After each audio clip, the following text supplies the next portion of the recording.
बिस्मिल्लाहिर्रहमानिर्रहीम। Dear students, अस्सलाम वालेकुम। बच्चों, मैं उम्मीद करता हूँ कि आप सब खैरियत से होंगे। और बेटे, जैसे कि आपको आइडिया कि हमने अपनी फिजिकल केमिस्ट्री को स्टार्ट किया हुआ है और हमने अपने यूनिट नंबर 1 को कंप्लीट कर लिया था, that is related to the fundamental concepts of chemistry. I hope so कि आप सब ने उस पूरे वन शॉट लेक्चर के नोट्स को रिवाइज कर लिया होगा, चीज़ों को देख लिया होगा। मैंने मल्टीपल वेरिएशन से चीज़ों को करवाया था। आइए बेटे, नाउ स्टार्ट करते हैं next, that is atomic structure. आपको पता है कि हमारा यूनिट 2 कंसीडर किया जाता है फिजिकल केमिस्ट्री का। बेटे, इसमें से ऑलमोस्ट टोटल 100 क्वेश्चंस अब तक ना मैंने ये वन शॉट के सारे कवर किए हैं और सारा जितना डाटा था इससे रिलेटेड मैंने कवर किया है। आप नीचे देख सकते हैं कि इस बोर्ड में कितनी दफा ये क्वेश्चन जो है ना पूछा जा चुका है। बेटे, सबसे पहले इसका topic canal raise and discovery of proton. Before starting this topic ना मैंने आपके सामने एक टेबुलर डाटा जो है ना प्रेजेंट किया। आपको याद होगा कि जब हमने डिटेल लेक्चर पढ़ा था तो तब मैंने टेबुलर डाटा आपके साथ साथ सॉल्व किया था। लेकिन एज यू पीपल नो कि वन शॉट लेक्चर है तो बेटे टाइम शॉर्टेज की वजह से मैंने चीजें पहले ही सॉल्व कर ली हैं, ठीक है। लेकिन हम उसकी लॉजिक साथ साथ देखेंगे। अच्छा बेटे, आपको पता है कि सब एटॉमिक पार्टिकल, हमने इलेक्ट्रॉन, प्रोटॉन और न्यूट्रॉन, 3 सब एटॉमिक पार्टिकल है। नाउ हमारी पीटीबी की बुक के according more than 100 subatomic particle होते हैं that inside the nucleus, right. So बेटे, हमने सिर्फ और सिर्फ जो हमारे फंडामेंटल सब एटॉमिक पार्टिकल्स हैं, fundamental subatomic particles are 3, electron, proton and neutron. और बेटे, अगर एग्जामिनर आपसे पूछे कि एलिमेंट्री पार्टिकल कौन सा है तो इलेक्ट्रॉन इज एलिमेंट्री पार्टिकल, क्योंकि इलेक्ट्रॉन फर्दर किसी पार्टिकल से मिलकर नहीं बना होता। वेयर एज जो हमारे प्रोटॉन और न्यूट्रॉन है, they made up of quarks, तो they are simply called as the fundamental particle. Whereas हमारा एलिमेंट्री फंडामेंटल पार्टिकल कौन है? Electron. So this is only for your knowledge, आपने बात याद रखनी है। अच्छा बेटे, ये देखिएगा, मैंने कुछ बातें यहाँ डिस्कस करनी है आपके साथ और ये सारा टेबल आप देख सकते हैं। This table is very important. बेटे, एब्सोल्यूट मास याद रखिएगा, जब भी आप किलोग्राम में मास लोगे, this is called as absolute मास।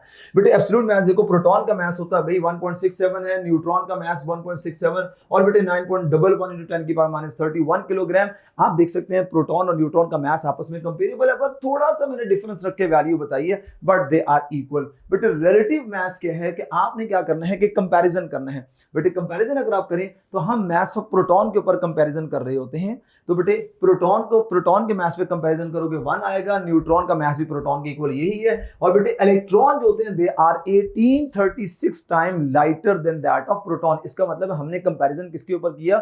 हमने मास ऑफ प्रोटॉन से कंपैरिजन किया, तो रिलेटिव मास इस तरीके से आपके पास आ गया, राइट। क्योंकि आपको पता ना कि इलेक्ट्रॉन का जो मास होता है वो बहुत कम होता है, तो इसलिए हमें प्रोटॉन के मास से कंपेयर करना पड़ा। बेटे, मास इन एएमयू देखो, एएमयू के अंदर 1.00 × 0073 एएमयू। बेटे, हमारे पास न्यूट्रॉन का ये है और हमारे पास प्रोटॉन इलेक्ट्रॉन का मास आपके पास ही आ जाते हैं। आप जानते हैं कि मास इन एएमयू कैसे निकाला जाता है? आप सारे बच्चों को आइडिया है कि 1 एएमयू इज इक्वल टू 1.66 × 10 की पावर -24 ग्राम, राइट। तो बेटे, इस फार्मूला को यूज करते हुए हम लोग एएमयू के अंदर क्या कर लेते हैं? मैसेज को निकाल लेते हैं। आई होप सो कि इससे आप लोग क्या करोगे? सॉल्व कर लोगे। अब आपके पास, आपने एएमयू में मास निकालना है किसका? प्रोटॉन का। तो बेटे, आप क्या करोगे? एएमयू की जगह एक्स करोगे और उसका मास किलोग्राम में कितना होता है आप इसको ग्राम में कन्वर्ट करके फिर आप उसको क्रॉस मल्टीप्लाई करके कर सकते हो। मेरे ख्याल में कोई मुश्किल बात नहीं मैं बता रहा, इस मास को, किलोग्राम को ग्राम में यहां लिख लो और बेटे इसको एक्स कर लो, क्रॉस मल्टीप्लाई करके आप सॉल्व कर लो। सो बेटे, ये आपके पास मैसेज आ रहा है। एब्सोल्यूट चार्ज, बेटे याद रखिएगा, वो चार्ज जो कूलम के अंदर मेजर किया जाता है that is called as absolute charge. और बेटे, एब्सोल्यूट चार्ज जरा देखो, ये मेरे पास आप देख सकते हैं 1.6 × 10 की पावर -19 कूलम। बेटे, न्यूट्रॉन 0 है और हमारा इलेक्ट्रॉन, दोनों ही की मैग्नीट्यूड ऑफ चार्ज में इक्वल है, बट साइन का डिफरेंस है। बेटे, रिलेटिव चार्ज की बात की जाए, यानी एक दूसरे के ऊपर कंपेयर करके देखा जाएगा, तो प्रोटॉन +1 है, इलेक्ट्रॉन -1 है, न्यूट्रॉन के ऊपर कोई चार्ज नहीं होता। बेटे, चार्ज पर मॉल की बात की जाए तो बेटे आपने क्या करना है? 96,500 कूलम आता है। बेटे, कैसे आता है? आपको पता है कि बेटे एक इलेक्ट्रॉन का चार्ज -19 कूलम है और हमारे पास पर मॉल की बात की जाए तो इसका मतलब नंबर ऑफ पार्टिकल्स। बेटे, नंबर ऑफ पार्टिकल्स कितने होते हैं? वो हमारे पास होंगे 6.02 × 10 की पावर 23 होता है। तो बेटे, अगर आप इसको मल्टीप्लाई करो you will get this charge. और बेटे, ये इलेक्ट्रॉन के पास आ गया। बेटे, चार्ज टू मास रेशियो आपके पास क्या होते हैं? वो हमारे पास प्रोटॉन का आ गया। ये बेटे चार्ज के प्रोटॉन का, आपने क्या करना है बेटे? इसको ऊपर ये चार्ज आ गया और ये आपके पास मास आ गया। बेटे, चार्ज टू मास दोनों को डिवाइड करो, you will get this answer. Whereas हमारे पास इलेक्ट्रॉन के लिए क्या आ जाएगा? 1.76 × 10 की पावर 11 कूलम पर केजी। बेटे, नेगेटिव साइन इसलिए लगाया है क्योंकि इलेक्ट्रॉन के चार्ज टू मास रेशियो को रिप्रेजेंट कर रहा है। बेटे, इलेक्ट्रिक फील्ड में डिफ्लेक्शन, आपको पता है कि प्रोटॉन है, पॉजिटिवली चार्ज है, तो अंडरस्टूड है कि इन्होंने अपने ऑपोजिट प्लेट की तरफ क्या करना है? मूव करना है। राइट बेटे, आई होप सो कि ये पॉइंट आप लोगों को बेटे क्लियर हो गया। अच्छा बेटे, अब आपने ये सारे के सारा बॉक्स देखा। आइए बेटे, इस बॉक्स से रिलेटेड ना अब मैंने आपके लिए एक एमसीक्यू आपसे डिस्कस करता हूं, और वो थोड़ा सा जरा टेक्निकल एमसीक्यू है आपके लिए। बेटे ये मैंने आपके सामने बोर्ड लिखे, बोर्ड पे पहले ऑप्शंस लिख लिए ताकि काम आसान हो जाए। बेटे ये मैंने 4 ऑप्शन लिखे। अगर एग्जामिनर आपसे क्वेश्चन पूछे, जी भाई क्वेश्चन ये है कि आप मुझे बताएं E/m ऑफ इलेक्ट्रॉन क्या है। अगर आपसे एग्जामिनर क्वेश्चन पूछे, जी बताओ charge of 1 kilogram of alpha particle वो क्या होगा। अगर एग्जामिनर आपसे क्वेश्चन करे, जी बताओ चार्ज ऑफ क्या नाम है 1 किलोग्राम ऑफ प्रोटॉन्स वो क्या होगा। एग्जामिनर अगर आपसे पूछे, जी बताओ charge of 1 mole of electron क्या होगा, charge of 1 mole of electron वो क्या होगा। तो बेटे ये आपके पास ना रैंडमली ना 4 क्वेश्चन मैंने लिख दिए, 4 स्टेटमेंट जनरेट कर दी हैं। तो आप इसका आंसर कैसे करोगे। देखो बेटे बहुत इजी। अगर examiner charge to mass ratio of electron पूछा तो बेटे इसके लिए राइट आंसर है ए ऑप्शन। अगर आपको 1 किलोग्राम अल्फा पार्टिकल और प्रोटॉन को जरा देखिएगा बेटे, मैं इन दोनों को सॉल्व करता हूं। बेटे आप जानते हैं कि आप लोगों ने पढ़ा हुआ है कि जो हमारा चार्ज टू मास रेशियो होता है ना, इसका इनवर्स रिलेशन होता है मास के साथ एंड इसका डायरेक्ट रिलेशन होता है चार्ज के साथ। यानी चार्ज टू मास रेशियो तब ज्यादा होगा जब चार्ज ज्यादा होगा, और तब ज्यादा होगा जब मास क्या होगा, कम होगा। इसका मतलब ये हुआ कि सबसे ज्यादा charge to mass ratio electron का होगा क्योंकि उसका मास सबसे कम है, राइट। तो मैं चार्ज टू मास रेशियो का अगर ऑर्डर लिखूं तो इलेक्ट्रॉन का सबसे ज्यादा, इसके बाद चार्ज टू मास रेशियो आएगा बेटे प्रोटॉन, और इसके बाद चार्ज टू मास रेशियो आएगा किसका, अल्फा पार्टिकल। ये बात क्लियर होगी। अच्छा बेटे आप जानते हैं कि अल्फा पार्टिकल होता है दैट इज हीलियम प्लस 2 होता है। इसमें क्या होता है 2 प्रोटॉन प्लस 2 न्यूट्रॉन होते हैं, ये इसका मास बनाते हैं। और इसके चार्ज की बात की जाए तो बेटे इसका चार्ज कितना होता है, +2 इसका चार्ज होता है, राइट। अच्छा बेटे इसको ना मैं आसान करके सॉल्व करूंगा, आप देखिएगा। अच्छा बेटे ये टोटल आ गया 4 आ गया। अब आपको पता है कि बेटे जो हमारा अल्फा पार्टिकल है वो 2 प्रोटॉन और 2 न्यूट्रॉन मिलकर अगर बात की जाए तो वो 4 बन रहा है।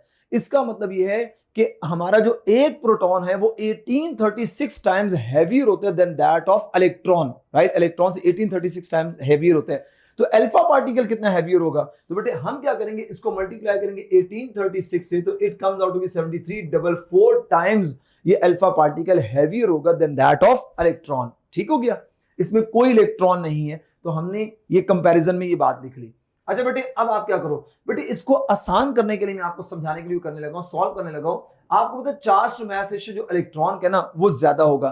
तो बेटे आपको पता है कि जब भी कंपैरिजन करते हैं ना, हैवियर चीज को ऊपर रखते हैं, लाइटर चीज को नीचे रखते हैं। आप क्या करो, इलेक्ट्रॉन का चार्ज टू मास रेशियो ना आप ऊपर रख लो 11, डिवाइड कर दो इसको। अब आप डिवाइड किससे करोगे, आपने डिवाइड ये करना है कि हमने अल्फा पार्टिकल से कंपैरिजन कर रहे हैं। तो बेटे अल्फा पार्टिकल का जो चार्ज होता है दैट इज 2, और इसके मास की बात कीजिए तो मैंने मास इसका लिख लिया 7344 लिख लिया। बेटे आप इसको सॉल्व कर लो तो आपके पास ये आ जाएगा। देखो कैसे, ये बेटे 2 1 2 और ये 2 3 6, 1 वहां चलेगा, 2 6 12, और बेटे ये वहां 1 चला गया, 2 7 14, और बेटे 2 2 4। नाउ बेटे आपने ये देखा कि हमारे 1 किलोग्राम अल्फा पार्टिकल का ना, 1 किलोग्राम अल्फा पार्टिकल का जो चार्ज है ना वो ये निकल कर आ गया। अगर मैं इसको राउंड ऑफ करके लिखूं ना, अगर आप लोग गूगल वगैरह करोगे तो आपको आइडिया हो जाएगा, ये आने का 4.8 इंटू 10 की पावर 4 कूलम पर केजी आपके पास आ जाएगा अगर आप इसको सॉल्व करो। मैं डायरेक्ट भी आंसर बता सकता था, लेकिन मैंने इससे क्यों सॉल्व किया, जब भी बेटे आपको चार्ज निकालने के लिए 1 किलोग्राम अल्फा पार्टिकल प्रोटॉन या किसी का भी आपको कहे तो आपने इलेक्ट्रॉन के चार्ज टू मास रेशियो से कंपैरिजन करके आप निकालोगे तो आपसे इजीली निकल जाएगा। नाउ बेटे इसका मतलब है जो हमारा सी ऑप्शन है, ये C option that is for this. अब बेटे आपने प्रोटॉन का निकालना है। बेटे सिंपली आप क्या कहोगे कि सर आपको पता है कि जो प्रोटॉन होते हैं 1836 टाइम्स हैवियर होते हैं देन दैट ऑफ इलेक्ट्रॉन। तो भाई मैं सिंपली क्या करूंगा 1.75 इन डिवाइडेड बाय ये 1836 कर दूंगा ना, क्योंकि मास नीचे आ जाते हैं। तो बेटे आपके पास आ जाएगा ये beta would be the correct answer for the second, for the third option. तो 1 किलोग्राम अल्फा पार्टिकल का मास जो चार्ज होता है दैट इज 1836 होता है। अच्छा बेटे 1.75 डिवाइडेड बाय 1836, अगर बेटे आप इसको डिवाइड करो तो आपके पास आंसर आएगा 9.7 इंटू 10 की power 7 coulomb per KG answer आएगा। आप निकाल के चेक कर सकते हैं, आपको आइडिया हो जाएगा। एंड बेटे delta is basically charge of 1 mole of electron. I hope so कि बेटे पॉइंट क्लियर हो गया।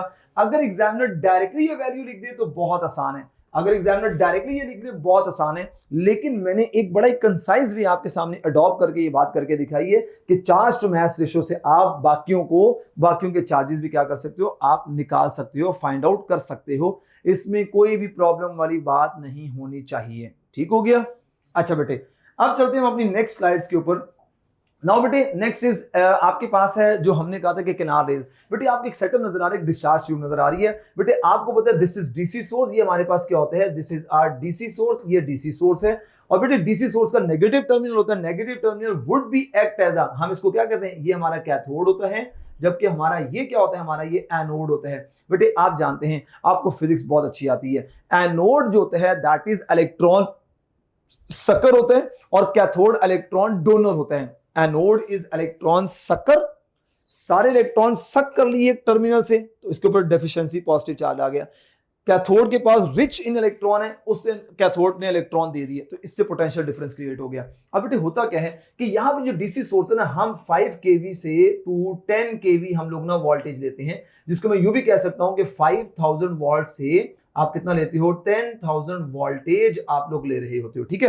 अच्छा बेटे, इतना ज्यादा वोल्टेज किस पे डिपेंड कर रहा होता है, बेटे याद रखिएगा, voltage is directly proportional to the length of the tube and inversely proportional to the pressure of the gas. अब बेटे ऐसा क्यों होता है कि भाई ये पता ही चल रहा है कि जितनी लेंथ ऑफ द ट्यूब ज्यादा होगी, हमें वोल्टेज ज्यादा प्रोवाइड करना पड़ेगा, क्योंकि आपको पता है कि हमने यहाँ पे गैस के मॉलिक्यूल्स हैं, तो हमारे जो इलेक्ट्रॉन है वो कोलाइड करके, वो जब कोलाइड करेंगे तो अपनी एनर्जी का क्या कर देंगे, लॉस्ट कर देंगे। लिहाजा हमें वोल्टेज ज्यादा प्रोवाइड करना पड़ेगा ताकि वो तेजी से अपने टर्मिनल्स की तरफ पहुंच जाए। बेटे प्रेशर ऑफ गैस जितना कम होगा ना, जितनी प्रेशर ऑफ गैस ज्यादा होगी, हमें वोल्टेज उतना प्रेशर ऑफ गैस के साथ वोल्टेज का इनवर्स रिलेशन है।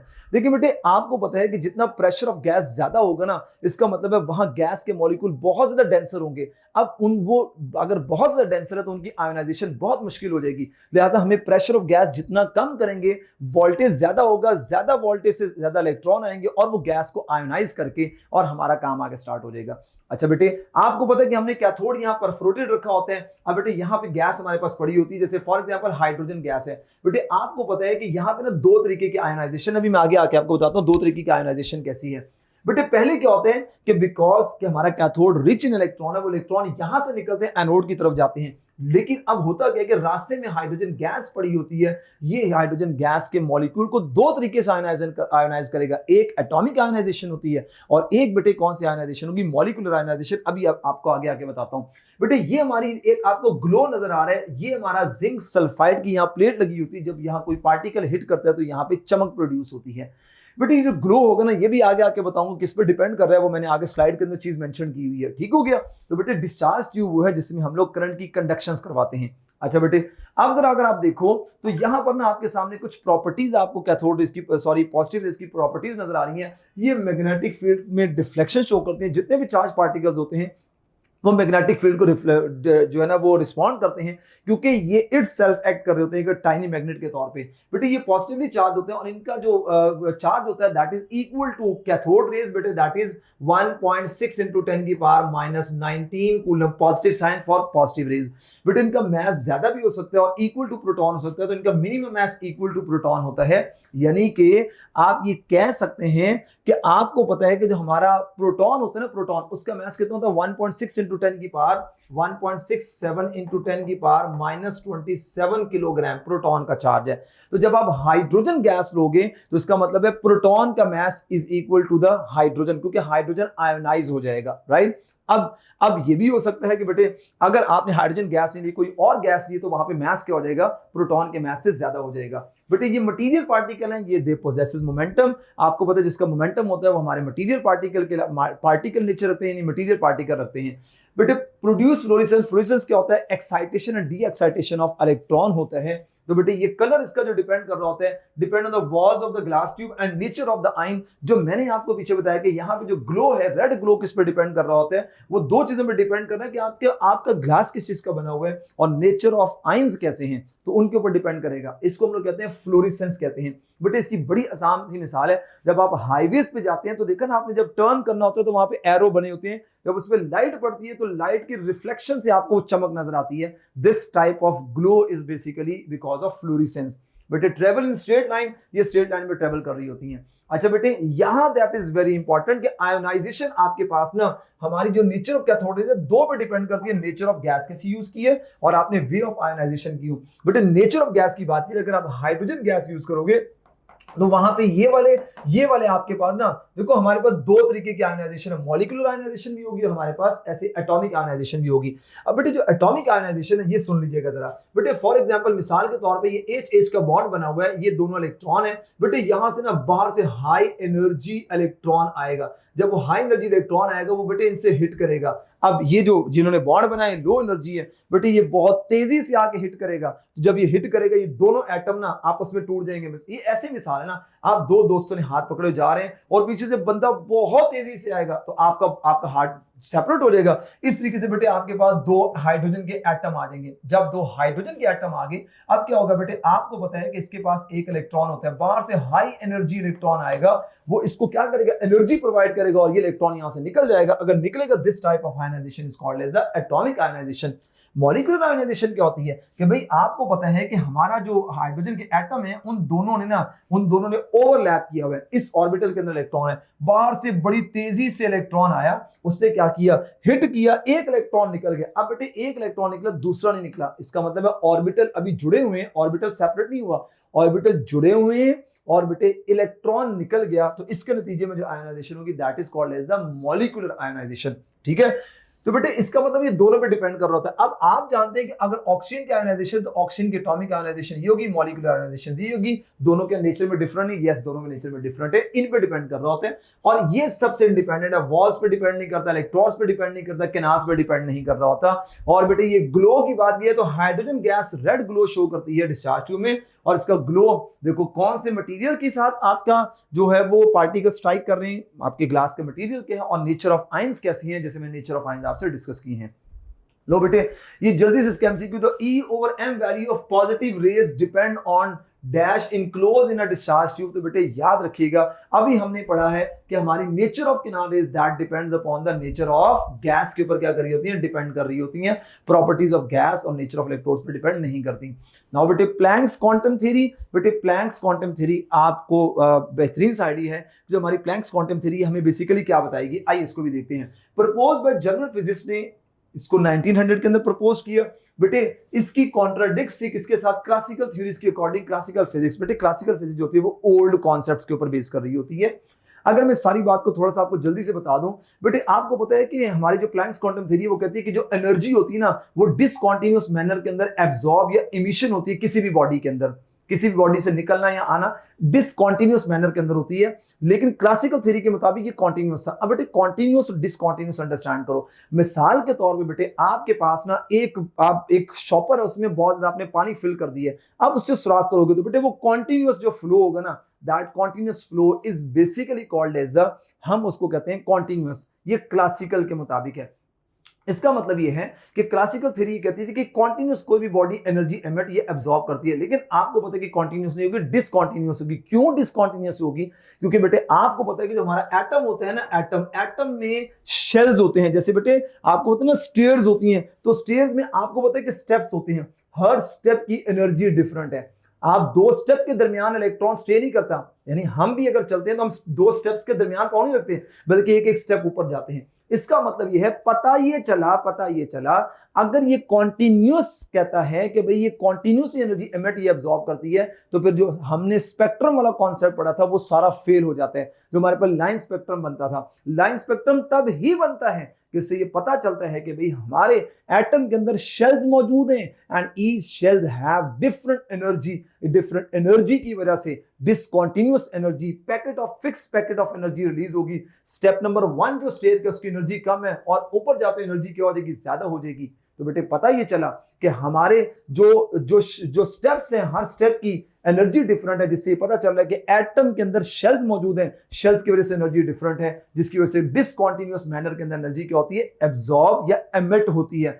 और बेटे कैसे एमिट ये एब्जॉर्ब होगी, याद रखिएगा। मिसाल के तौर पर ये आपके पास शेल्स हैं, ठीक है, ये शेल नंबर 1 2 3 4 और ये 5 है।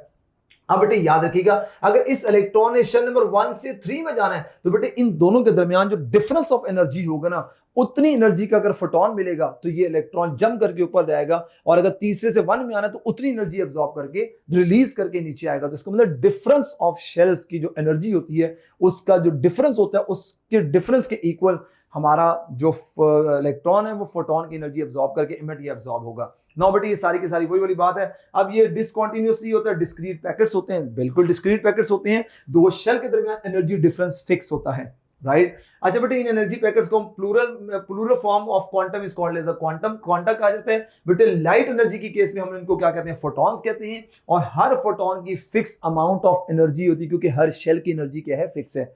अच्छा बेटे ये डिफरेंट फोटॉन में हैव डिफरेंट एनर्जीज, अंडरस्टूड है कि भाई आपको पता है कि अगर आपका फोटोन 3 से 2 में आ रहा है, 2 से 1 में जो फोटोन निकलेगा डिफरेंस होगा क्योंकि शेल्स की एनर्जी क्या है, डिफरेंट है। अच्छा बेटे याद रखिएगा जो फोटोन होते हैं वो डिपेंड्स कर रहे होते हैं frequency and wavelength of light. बेटे एनर्जी ऑफ फोटोन, अभी आप आगे फॉर्मूला पढ़ोगे, energy is equal to h nu, और हम लिखते हैं energy is equal to h c over lambda भी लिखते हैं ना फ्रीक्वेंसी की जगह। तो एनर्जी का डायरेक्ट रिलेशन फ्रीक्वेंसी के साथ, ये इसके साथ। लेकिन बेटे याद रखिएगा जितने भी फोटॉन्स होते हैं they all move, but all photons, all electromagnetic radiation have same speed, velocity in space और वैक्यूम, ये सारे के सारे स्पीड ऑफ लाइट से क्या कर रहे होते हैं, मूव कर रहे होते हैं। इसका मतलब ये मीडियम डिपेंडेंट नहीं होते। ये बात बड़ी ही इंपॉर्टेंट है कि जितने भी फोटोन आ रहे हैं हमारे इलेक्ट्रोमैग्नेटिक रेडिएशंस के, बेटे याद रखिएगा इन सब की स्पीड क्या होती है, सेम होती है। अच्छा बेटे ये कुछ रिलेशन है, एनर्जी का डायरेक्ट रिलेशन है फ्रीक्वेंसी के साथ। बेटे ये मैंने न्यू उठाया, h is basically called as the, h हम लोग क्या कहते हैं, बेबी कांस्टेंट 6.626 into 10 की पावर -34 जूल सेकंड। बेटे इसको बेबी कांस्टेंट कहा जाता है क्योंकि ये सबसे छोटा कांस्टेंट है। अच्छा बेटे ये भी आपको पता है कि एनर्जी का डायरेक्ट रिलेशन वेव नंबर के साथ होते हैं। और बेटे ये देखो, ये सिंगल फोटोन के लिए एनर्जी की बात की जा रही है, लेकिन अगर आपके पास नंबर ऑफ फोटोन हो तो बेटे n होगा। बेटे याद रखिएगा यहां n जीरो नहीं होगा, यहां n कोई नेगेटिव नंबर नहीं होगा, n इज पॉजिटिव इंटीजर्स होंगे, राइट। ये बात भी आपको ख्याल करनी है, ठीक है, तो इसका भी आपको माइंड में रखना जरूरी है। अच्छा बेटे ये कुछ फ्रीक्वेंसी के यूनिट, बेटे फ्रीक्वेंसी को, वेवलेंथ को, वेव नंबर को, स्पीड ऑफ लाइट और कांस्टेंट सारे, मेरा ख्याल है बेटे इसमें आप लोगों को कोई प्रॉब्लम नहीं होना चाहिए। ये आप लोगों को ऑलरेडी ये बातें सारी की सारी आती होंगी। ये बेटे देखिएगा जॉल सेकंड है ना, तो मैंने जॉल सेकंड को ना इन यूनिट्स के अंदर भी लिख ली है। ये क्या नाम है, मीटर स्क्वायर किलोग्राम इनटू पर सेकंड। ये आप लोग फिजिक्स के अंदर कन्वर्जन पढ़ते हैं, जॉल की कन्वर्जन होती है। तो ये मेरा ख्याल आपको सॉल्व करवाने की, ये बताने की मुझे जरूरत नहीं है, और यहां से भी आप लोगों को बहुत सारी इंफॉर्मेशन का आइडिया हो गया होगा। अब बेटे याद रखिएगा जो हमारी क्या नाम है, ये वाला फॉर्मूला भी आपको पता होगा, फ्रीक्वेंसी सी ओवर लैम्डा। बेटे आपको पता है velocity is equal to frequency into lambda. इनके फिजिक्स में आप पढ़ते हैं जो विजिबल ऑब्जेक्ट उनकी वेलोसिटी के लिए, लेकिन बेटे जो हमारे नॉन विजिबल ऑब्जेक्ट्स होते हैं, जैसे हमारे लाइट की रेज होती हैं, उनके लिए आप कैसे वेलोसिटी को c is equal to frequency into lambda होता है। तो बेटे याद रखिएगा जो हमारा फोटोन होता है that is independent of source, वो सोर्स पे इंडिपेंडेंट होता है, ठीक है, वो सोर्स पर डिपेंड नहीं कर रहा होता। आपको पता है कि भाई ये दोनों का आपको पता प्रोडक्ट जो है वो कांस्टेंट रहने से स्पीड ऑफ लाइट क्या होती है, सेम रहती है। तो तमाम फोटॉन्स होते हैं बेटे उनकी स्पीड ऑफ लाइट क्या होती है, एक जैसी होती है, ठीक है। अच्छा बेटे ये कुछ MCQ according to Planck's quantum theory PMC 2021 में पूछा था कि एनर्जी एमिट या एब्जॉर्ब क्या होती है। बेटे डिसकंटीन्यूअस वो बॉडी क्या करती है, एमिट या एब्जॉर्ब करती है। Energy emits, a body emits energy in quanta, a body absorb energy in quanta, a body emits और एब्जॉर्ब रेडिएशन डिसकंटीन्यूअसली। क्या आपको लग रहा है कि ये सारी बातें से ठीक लिखी हैं? बेटे क्वांटा का मतलब ना प्लूरल फॉर्म होती है ना, प्लूरल फॉर्म होती है ऑफ क्वांटम। अच्छा बेटे हाइड्रोजन स्पेक्ट्रम, अच्छा बेटे सबसे पहले स्पेक्ट्रम क्या होता है, फिर हम हाइड्रोजन स्पेक्ट्रम की तरफ चलेंगे। बेटे स्पेक्ट्रम बेसिकली देखिए मैंने आपके सामने यहाँ दो तरीके से एक्सप्लेन करूंगा, एक इलेक्ट्रोमैग्नेटिक स्पेक्ट्रम होता है और एक हमारा ये जो विजिबल स्पेक्ट्रम होता है। ये एक विजुअल डिस्प्ले या dispersion of components of white light होता है। जब हम इसको प्रिज्म से पास करते हैं एक विजुअल नजर आने वाला डिस्प्ले जो होता है that is called as the हमारा स्पेक्ट्रम। बेटे यहाँ डिस्पर्शन समझने के, डिस्पर्शन क्या होती है, dispersion is basically occur due to the 2 times of refraction through the prism. बेटे आपको पता है ना रिफ्लेक्शन क्या होता है, आप जरा यहां देखो बेटे, ये मेरे पास व्हाइट लाइट है, व्हाइट लाइट को हम लोग सनलाइट भी कहते हैं। और बेटे यहां पर अगर बात की जाए तो ये हमारे पास पॉलीक्रोमैटिक लाइट होती है ना, ये पॉलीक्रोमैटिक लाइट होती है। अब आपको पता है कि ये डिस्पर्शन 2 टाइम कैसे हो रही है, सॉरी रिफ्रैक्शन 2 टाइम कैसे हो रही है। बेटे आपको पता है कि ये एयर है, एयर से ये डेंसर मीडियम एंटर हुआ, फिर डेंसर से दोबारा किसके अंदर लाइट एंटर हो रही है, एयर के अंदर एंटर हो रही है। सो this is basically refraction through prism, 2 time refraction हो रही है, इसको हम लोग डिस्पर्शन कहते हैं। ठीक है बेटे। अच्छा अब बेटे यहां पे ना एंगल ऑफ रिफ्लेक्शन की बात कर रहे हैं कि angle of reflection it is inversely proportional to lambda, यानी बेंडिंग जो होती है it is inversely proportional to the lambda. अब आपको पता है कि बेटे हमारे पास ना, आप लोगों ने विबगायर पढ़ा होगा, violet, indigo, blue, green, yellow, orange और रेड। बेटे आपको पता है लैम्डा की वेवलेंथ छोटी होती है और रेड की वेवलेंथ बहुत बड़ी होती है। तो बेटे वो ये कह रहा है कि जितनी छोटा लैम्डा होगा उसकी बेंडिंग क्या होगी, ज्यादा होगी, क्योंकि जब लाइट एयर से डेंसर मीडियम में जाती है ना तो वो इलेक्ट्रॉन्स की ऑसिलेशन कराने में यूटिलाइज हो जाती है। तो जिसकी वजह से क्या होता है, जितनी छोटी वेवलेंथ होगी उसकी बेंडिंग क्या होगी, उतनी ज्यादा होगी, क्योंकि वो ज्यादा टाइम लगा के निकलती है, क्योंकि वो इलेक्ट्रॉन्स की ऑसिलेशन कराने में इस्तेमाल हो रही होती है। बेटे ये आपको पता चल गया, जिसका लैम्डा बड़ा होगा उसकी बेंडिंग कम है, ये बेंडिंग कम है। ठीक है, और ये बेंडिंग वॉयलेट की सबसे ज्यादा है। अच्छा बेटे नेक्स्ट जरा देखो इलेक्ट्रोमैग्नेटिक स्पेक्ट्रम क्या होता है कि बेटे इसमें हमारे पास क्या होती है, तमाम इलेक्ट्रोमैग्नेटिक रेडिएशंस आ जाती हैं। इसके 7 रीजंस हैं, लेकिन बेटे पीटीबी की बुक के अंदर 8 रीजंस लिखे हुए हैं। यहां पर कॉस्मिक रेज को इंक्लूड नहीं किया जाता है क्योंकि इसकी पार्टिकल नेचर होती है। कॉस्मिक रेज मेनली प्रोटॉन्स होते हैं, अल्फा पार्टिकल या कोई भी हैवी न्यूक्लियस होता है जिसको हम लोग क्या कहते हैं, कॉस्मिक रेज कहते हैं। बेटे ये मैंने आपके सामने ना कुछ रेडिएशन लगाई है, ये देखिएगा यहां लिखा हुआ रेडिएशन टाइप, ये इसका लैम्डा लिखा हुआ है, और ये अबाउट द साइज, साइज के लिहाज से बात की हुई है मैंने। ठीक है बेटे, गैमा रेज है बेटे, देखो ये वेवलेंथ है, आगे आप जाते जाते जाते वेवलेंथ क्या होती जा रही है, ज्यादा होती जा रही है। और बेटे इसको भी याद करने का तरीका आप लोगों को बताया था, रामे और लक्सी। ठीक है, रामे लक्सी ये था बेटे। Radio waves, microwaves, L microwaves के बाद आपके पास इंफ्रारेड, सॉरी माइक्रोवेव्स के बाद ये आई मैंने पढ़ा नहीं, इसको आई को कैपिटल लिख लो आप लोग। ठीक है, ये infrared, L stands for visible, U stands for ultraviolet, X stands for X-rays, Y stands for gamma rays, रामे लक्सी। ठीक है जी। तो बेटे आप ये देखें, गैमा रेज का साइज इतना छोटा होता है जैसे एक न्यूक्लियस, बिल्कुल छोटा। तो बेटे ये साइज के अकॉर्डिंग मैंने बात बताई है कि आप इसको यूं भी याद रख सकते हैं। अब रेडियो वेव्स बहुत बड़ी है, लाइक बिल्डिंग बहुत बड़ी होती है। अच्छा बेटे अब देखिए ये स्पेक्ट्रम और स्पेक्ट्रम की कुछ टाइप्स आपके सामने, एक है कॉन्टिन्यूस स्पेक्ट्रम होता है और एक होता है बेटे डिसकॉन्टिन्यूस स्पेक्ट्रम होते हैं। बेटे कॉन्टिन्यूस स्पेक्ट्रम क्या होते हैं कि जिसमें कोई बाउंड्री लाइंस आपके पास प्रॉपर्ली मार्क नहीं होती, जिसमें कोई बैंड नहीं बना होता, जिसमें कोई टाइप्स आपके पास कॉन्टिन्यूस स्पेक्ट्रम की कोई टाइप आपको नजर नहीं आती, जिसमें सारे के सारे कलर्स क्या होते हैं, जो है ना वो मर्ज हुए होते हैं। बेटे बेटे नो बाउंड्री लाइन का मतलब है, नो बैंड्स का मतलब ये है कि आप ना बेसिकली जब मैटर आपके पास बहुत ज्यादा बल्क में होता है ना, तो बल्क में जब मैटर होगा तो आपके पास क्या होता है, कॉन्टिन्यूस स्पेक्ट्रम ऑब्जर्व होता है। और जब आपके पास आप किसी एटम की बात करते हैं तो एटम के प्रॉपर शेल्स होते हैं जो कि डिस्क्रीट एनर्जी जिनकी होती है, तो बेटे तब हमारे पास डिसकॉन्टिन्यूस स्पेक्ट्रम जब ऑब्जर्व हो रहा होता है। ठीक है, अब बेटे ये आपके पास कॉन्टिन्यूस स्पेक्ट्रम है कि जिसमें क्या होता है कि बेटे एक कलर दूसरे के अंदर, दूसरा तीसरे के अंदर, तीसरा चौथे के अंदर कलर क्या होते रहते हैं, मर्ज होते रहते हैं, और इस तरीके से आपके पास क्या बनता है, कॉन्टिन्यूस स्पेक्ट्रम बनता है। डिसकॉन्टिन्यूस स्पेक्ट्रम क्या होता है बेटे, इसमें प्रॉपर बाउंड्री लाइन होती है, इसमें मार्क्स होते हैं, इसमें बैंड्स होती हैं और इसकी क्या होती है, टाइप्स होती हैं। अब बेटे यहाँ पे बैंड्स का मतलब बेसिकली क्या है कि बेटे आपको ना वो ऑर्बिटल जब मिक्स होते रहते हैं, मिक्सिंग से ना एक वो बैंड बना लेते हैं, एक कलर्ड बैंड बन जाता है, एक कलर्ड बैंड बन जाता है। ठीक है, अच्छा अब बेटे यहाँ पे क्या, इनको लाइन स्पेक्ट्रम भी कहते हैं और and it is also called as the band spectrum भी कहा जाता है। बेटे फिजिक्स के अंदर आपको होता है ना कि जब आप गैसेस की बात करते हैं तो गैसेस के स्पेक्ट्रा के लिए ना हम बैंड स्पेक्ट्रम टर्म यूज करते हैं। बेटे ये दो तरह के एटॉमिक एब्जॉर्प्शन, एक एटॉमिक इमिशन। बेटे इसकी सिंपल पहचान, बेटे फॉर एग्जांपल मैं आपके सामने देखो, ये स्क्रीन के सामने खड़ा हूं, जो पार्ट ऑफ लाइट मेरी बॉडी एब्जॉर्ब कर लेगी ना, एब्जॉर्प्शन स्पेक्ट्रम की बात बता रहा हूं, वो आपको डार्क नजर आएगा, और जहां पे लाइट जो है ना मेरी बॉडी जो पार्ट ऑफ लाइट एब्जॉर्ब नहीं कर रहा, बैकग्राउंड आपको ब्राइट नजर आ रहा है। तो भाई आपको बता dark line against the bright background, तो बेटे this is an example of absorption spectrum. आप देखिए डार्क लाइन नजर आ रही है, आपको बैकग्राउंड क्या नजर आ रहा है, ब्राइट नजर आ रहा है। बेटे इसका रिवर्स कर देंगे तो आपके पास क्या है कि जैसे बेटे यहां पर आप देखें ना कि आपके पास लाइंस जो है ना वो ब्राइट है और बैकग्राउंड क्या है आपके पास डार्क है। यानी आपने बेटे इसकी मिसाल ऐसी है जैसे आप देखें कि आप किसी बंद रूम में टॉर्च लेके जाते हैं ना, तो टॉर्च लेके जाते हैं जहां लाइट पड़ती है वो ब्राइट होता है, बाकी जहां लाइट नहीं पहुंचती, जहां रेडिएशन नहीं पहुंचती वो आपको क्या नजर आता है, वो आपको डार्क नजर आता है। तो जहां जहां रेडिएशन पहुंच रही है वो आपको ब्राइट और बाकी डार्क। तो बेटे ये बेसिकली इमिशन स्पेक्ट्रम जो है ना ये किसी एटम की प्रॉपर्टी होती है, क्योंकि एटम में प्रॉपर शेल्स होते हैं। तो बेटे शेल्स एक energy level, discrete energy level होते हैं, फिक्स एनर्जी लेवल होते हैं, तो फिक्स अमाउंट ऑफ फोटोन क्या करते हैं, रिलीज कर रहे होते हैं। ठीक है, तो जिससे क्या होता है हमारे पास इमिशन स्पेक्ट्रम जो है वो ऑब्जर्व होता है। लो बेटे ये आपके सामने ना अब आप डिस्कस करते हैं, हम लोग हाइड्रोजन स्पेक्ट्रम को मैं आपके सामने डिस्कस करने लगा हूं और ये हाइड्रोजन स्पेक्ट्रम की कुछ आपके सामने एग्जांपल और बातें। अच्छा बेटे ये तरह देखिएगा, आपको पता है कि जो हमारा हाइड्रोजन स्पेक्ट्रम होता है ना, hydrogen spectrum it is an example of line spectrum. ये एक लाइन स्पेक्ट्रम की एग्जांपल होता है। और बेटे आपको पता है कि इसके अंदर हमारे पास ना कौन से रीजन होते हैं, हमारे पास यहाँ 3 रीजन होते हैं, 3 रीजन होते हैं ना, 3 रीजन। एक तो ये अल्ट्रावायलेट रीजन के अंदर इसकी रेडिएशन आ रही होती है, एक IR रीजन होता है, और बेटे एक हमारे पास कौन सा होता है, विजिबल रीजन होता है। ठीक है जी, ये हमारे पास इसके 3 रीजन होते हैं जिसके अंदर हाइड्रोजन स्पेक्ट्रम की सारी रेडिएशन को स्टडी किया जाता है।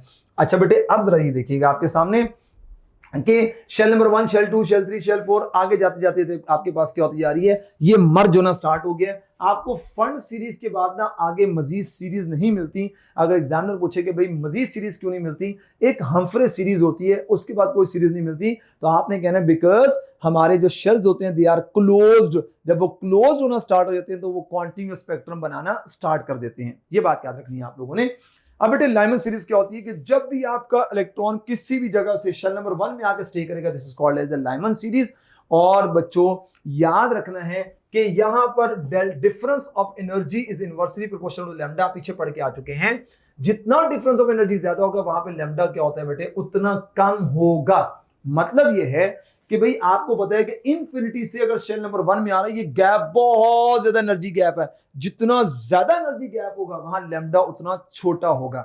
ठीक हो गया? अच्छा ये बात क्लियर होगी आपको।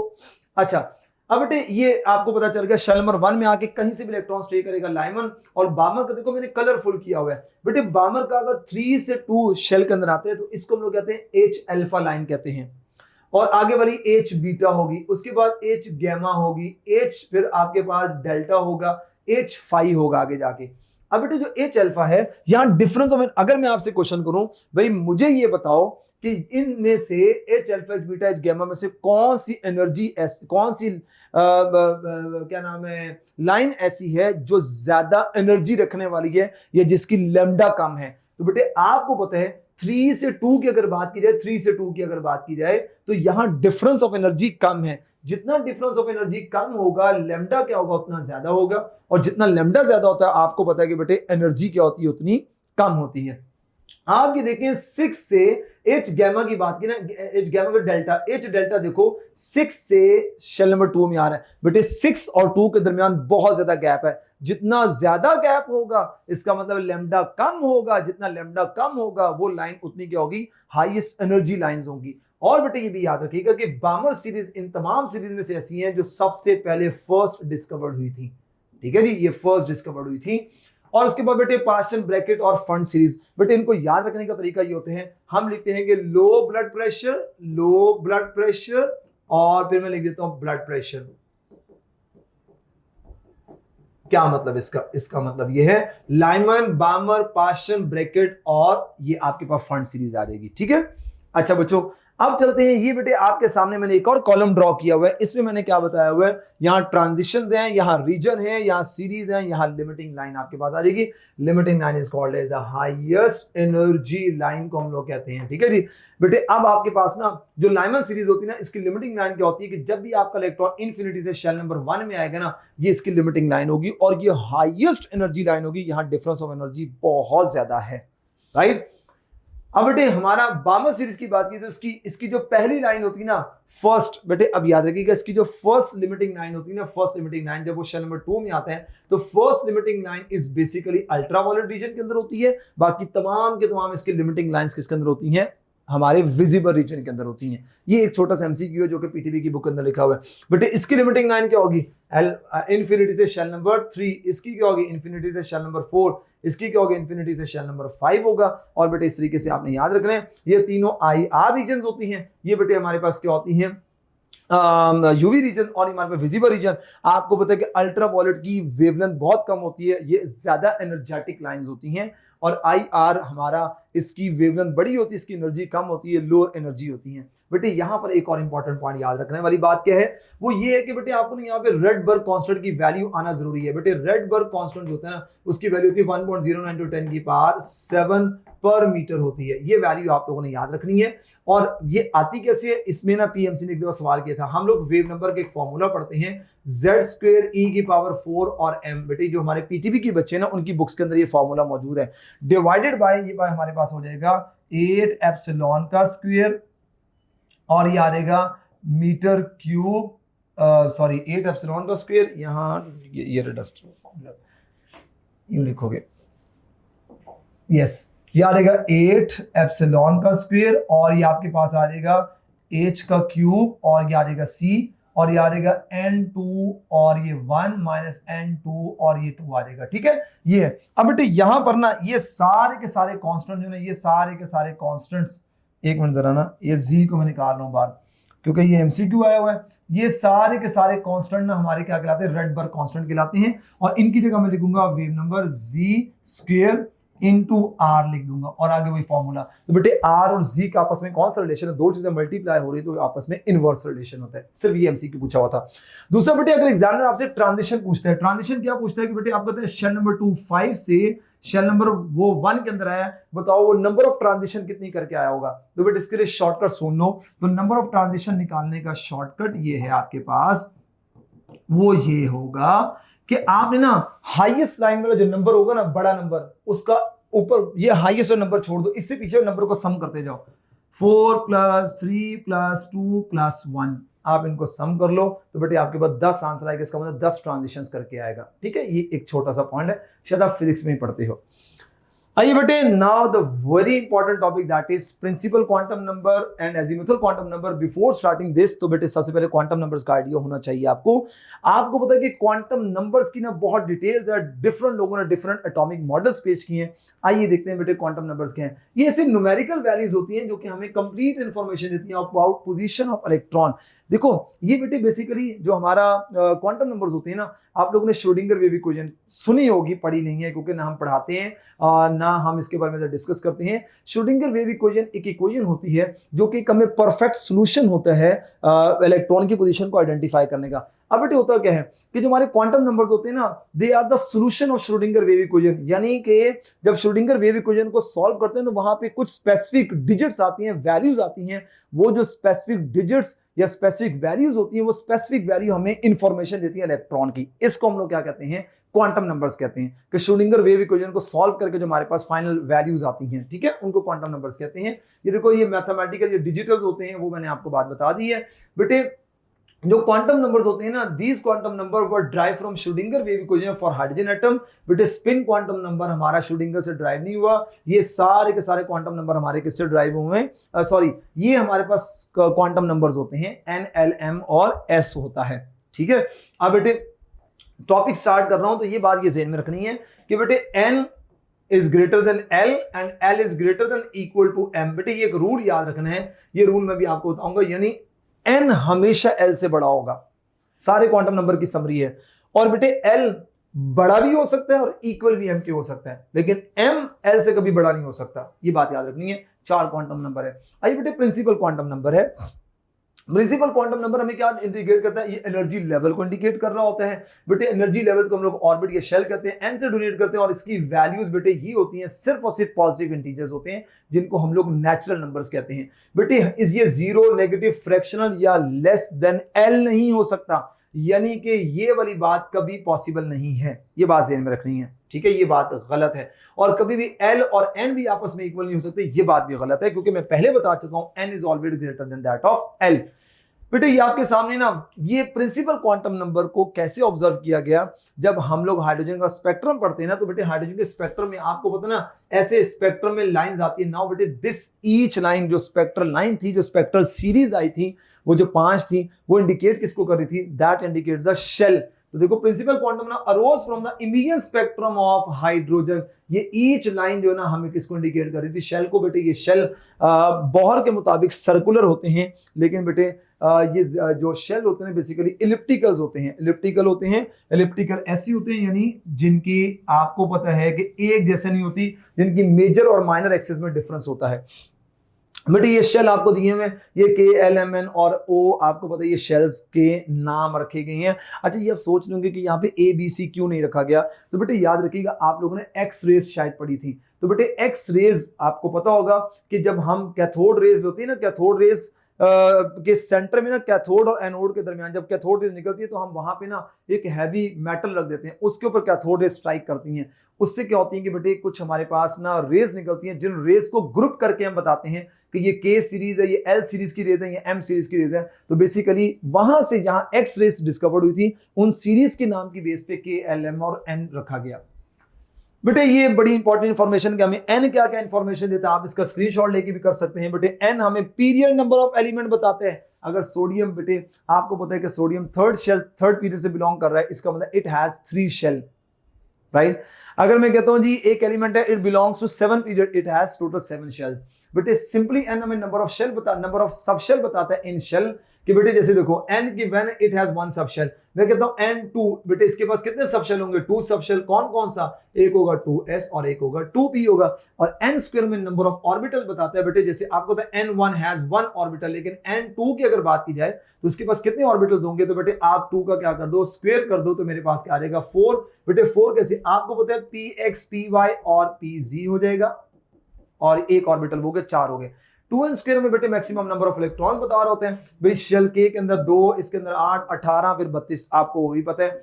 बेटे ये बड़ी इंपॉर्टेंट बात है कि हमें जो n होता है ये एनर्जी ऑफ इलेक्ट्रॉन भी बताता है, हमें एनर्जी ऑफ ऑर्बिट भी बताता है। और आपको पता है कि बेटे ये जो ना ये बेसिकली एनर्जी का डायरेक्ट रिलेशन है n के साथ। ये बात आप लोगों ने याद रखनी है, ठीक है, ये आप लोगों को भूलनी नहीं चाहिए। दूसरी बात बेटे यहां पर आपको पता है कि जैसे जैसे न्यूक्लियस से अवे जाते रहते हैं, एनर्जी ऑफ द शेल क्या करती रहती है, इंक्रीज करती रहती है, ठीक है जी। और जैसे जैसे अब शेल से अवे जाते रहते हैं ना, जैसे जैसे शेल नंबर बढ़ता है तो डिफरेंस ऑफ एनर्जी कम होना शुरू हो जाता है। तो मैं लिख सकता हूं कि n is inversely proportional to the difference of energy, ठीक है जी। बेटे ये देखिए रेडियस की बात की जा रही है, तो रेडियस का भी क्या डायरेक्ट रिलेशन है इसके साथ, और ये रेडियस के लिए फॉर्मूला आपने लिख दिया। तो बेटे ये बेसिकली यहाँ आएगा एनर्जी, यहाँ आएगा रेडियस आ जाएगा, ठीक है। तो बेटे यहाँ रेडियस भी याद रखने कि n is directly proportional r, यानी रेडियस आपके पास जैसे जैसे। और बेटे याद रखिएगा n is difference of radius, यानी कि r2 माइनस r1 का डिफरेंस कम होता है, r3 माइनस r2 का डिफरेंस ज्यादा होता है, ठीक है। बेटे हमें साइज ऑफ जैसे जैसे n की वैल्यू बढ़ती है, हमें साइज ऑफ ऑर्बिटल भी पता चलता है। आप देख सकते हैं कि 4s का साइज बड़ा है एज कंपेयर टू 3s, और 3s का बड़ा है 2s से। नाउ बेटे एजीम्यूथल, जिसे सेकेंडरी एंगुलर क्वांटोमीटर भी कहा जाता है। बेटे एजीम्यूथल के जनरल मतलब होता है एंगल या डायरेक्शन की बात करते हैं, और एजीम्यूथल का मीनिंग होता है ऑर्बिटल, साइज ऑफ ऑर्बिटल। तो बेसिकली किसको एक्सप्लेन करेगा, इट रिप्रेजेंट सब energy level with in the energy level, right. बेटे इसकी जरूरत हमें कब पेश आई, ये कब हमें पता चला, जब हम लोगों ने किसको देखा, हाइड्रोजन के स्पेक्ट्रम को देखा। तो हाइड्रोजन के स्पेक्ट्रम में बेटे जो ईच लाइन थी, इस ईच लाइन को ना हमने हाई रिजॉल्विंग स्पेक्ट्रोमीटर से देखा गया। हाई रिजॉल्विंग स्पेक्ट्रोमीटर से जब देखा तो बेटे ये एक लाइन फर्दर लाइंस के अंदर क्या होगी, स्प्लिट होगी। It explain multiple fine line spectrum को एक्सप्लेन कर रहा था कि भाई वो एक सिंगल लाइन शेल को इंडिकेट कर रही है, वो जो मल्टीपल लाइन है दे इंडिकेट्स द सब शेल्स को इंडिकेट कर रही थी, ठीक है। अब बेटे ये जो हमारे सब एनर्जी लेवल है इनको हम लोग सब शेल्स कहते हैं। This is very important, it tells us about the shapes of orbital. बेटे 2025 के अंदर ये एमसीक्यू पूछा गया है। इसको हम L से डोनेट करते हैं। बेटे इसकी पॉसिबल वैल्यूज ये वाली पॉसिबल वैल्यूज होती हैं, और याद रखिएगा हमारा n-1 यानी L हमेशा हमारे n से छोटा होगा, यानी जो मैं पीछे बता गया हूं L is always greater than that of L।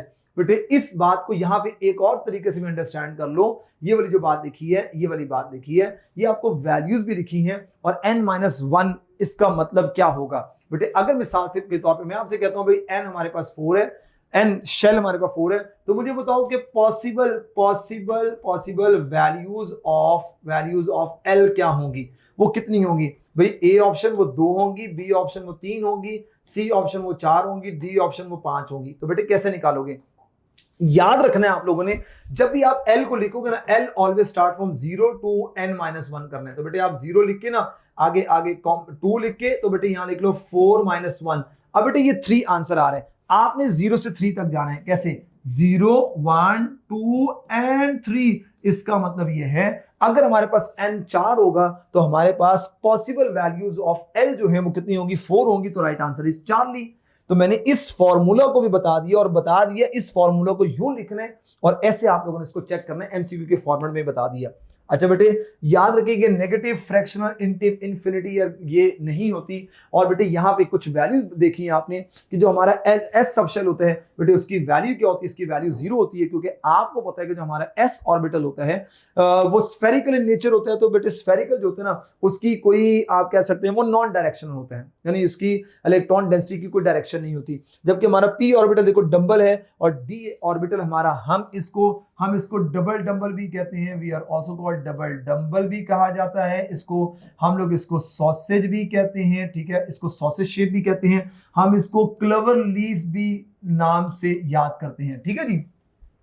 ये आपके पास आ गया। अब बेटे देखो जी और एच भी आएगा, ये ना उन्होंने यूज किया हुआ क्या कहते हैं, आपका अल्लाह भला करे, ये कौन सा बोर्ड है, बीटीबी वालों ने ना ये यूज किए हुए जी और एच भी होते हैं। इसका मतलब ये हो सकते हैं मजीद आगे जो है ना वो हो सकते हैं, इनके नाम हो सकते हैं। अब बेटे यहाँ पे ना SPDF जो है ना ये बेसिकली स्पेक्ट्रल नेम्स होते हैं। जब एल्कली मेटल्स होते हैं ना, एल्कली मेटल्स उनके स्पेक्ट्रा को स्टडी किया गया तो उनके जो डिफरेंट सीरीज आई थी ना उनको S सीरीज, P सीरीज, तो वो जो स्पेक्ट्रम आया था ना, तो अब जो S सीरीज थी ना उनको नाम दे दिया S मतलब शार्प, P फॉर यानी फर्क करने के लिए ना, उन सीरीज में फर्क करने के लिए स्पेक्ट्रम को स्टडी कर रहे थे। तो स्पेक्ट्रम में पीक्स आती हैं, तो उन पीक्स में फर्क करने के लिए S for sharp, P for principal, D for diffuse, F for fundamental. तो SPDF का ओरिजिन क्या है, ये है एल्कली मेटल का स्पेक्ट्रा। और KLMN मैंने कहा था एक्स रेज की कैटेगराइजेशन, कि वहां पे K सीरीज की रेज अलग, L सीरीज की रेज को अलग किया, तो उसकी बेस पे नाम थे।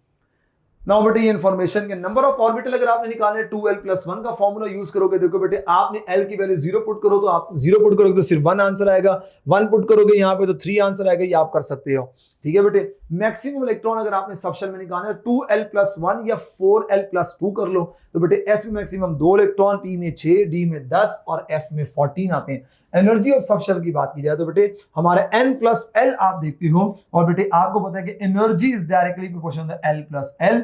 बेटे जिसकी l+l वैल्यू ज्यादा होगी इसकी एनर्जी क्या होगी, सबसे ज्यादा होगी। एंगुलर नोड्स, अच्छा बेटे नोड्स के बारे में सुन लो कि नोड्स हमारे पास ना, आप लोगों ने शायद ये पढ़ा होगा कि जो हमारे पास नोड्स होते हैं, नोड्स आर ऑफ 2 टाइप। बेटे वो नोड्स 2 तरह के कौन कौन से होते हैं। अब हमारे पास एक होते हैं एंगुलर नोड्स होते हैं, क्या नाम है इसको क्या कहते हैं, एक हमारे पास एंगुलर नोड्स होंगे, मैं यहाँ लिख देता हूँ। अच्छा पहले आपको पता है कि नोड कहते हैं किसे हैं। नोड इज बेसिकली बच्चों आपको पता होना चाहिए कि जहां पर इलेक्ट्रॉन एग्जिस्ट नहीं करता this is called as the node, और जहां इलेक्ट्रॉन एग्जिस्ट करेगा that is called as the orbital, हम उसे ऑर्बिटल कहेंगे, ठीक है बेटे, ये बात आपको याद रखनी है। अच्छा बेटे नोड्स हमारे पास ना, हमारे पास एंगुलर नोड्स होती हैं, एंगुलर नोड्स, और एक हमारे पास होती हैं स्फेरिकल नोड्स होती हैं, ठीक है, स्फेरिकल नोड्स होते हैं। बेटे एंगुलर नोड्स को ना आप लोग शायद इसका ना एक और, इसको हम लोग प्लेनर नोड्स भी कहते हैं, ठीक है, एंगुलर नोड्स का प्लेनर नोड्स भी कहा जाता है, ये आप लोगों ने बस बात याद रखनी है। अच्छा बेटे यहां पर क्या इंफॉर्मेशन वाली बात है वो ये है कि जो एंगुलर नोड्स है ना उनको हम L से लिखेंगे। आप सिंपली फॉर्मूला L से ना आप एंगुलर नोड्स बता दोगे, ठीक है। अब एंगुलर नोड्स कैसी हैं, वैसे जैसे p ऑर्बिटल आप ड्रॉ करते हो ना, मैं इसको ना यूं एक्सिस लगाता हूं, फिर आपको आइडिया हो जाएगा ना। ये देखो आपके पास ये आ जाएगा, ये आपके पास है y और ये आपके पास है x है। तो बेटे यहां पर ना आपके पास ये देखो जिस एक्सिस के ऊपर ऑर्बिटल है ना, इसका मतलब वहां पे इलेक्ट्रॉन डेंसिटी मौजूद है, और y एक्सिस में इलेक्ट्रॉन डेंसिटी नहीं है, तो this is called as the, हम इसको क्या कहेंगे, एंगुलर नोड कहेंगे। तो बेटे हमारे L पी में एक नोड होता है, डी में 2 नोड्स होते हैं और एफ में 3 नोड्स होते हैं। अगर बेटे मैं डी की बात करूं ना, तो डी में ना आपको पता है कि हम कुछ इस तरीके से ड्रॉ करते हैं कि ऑर्बिटल्स को उनके दरमियान, ये है आपके पास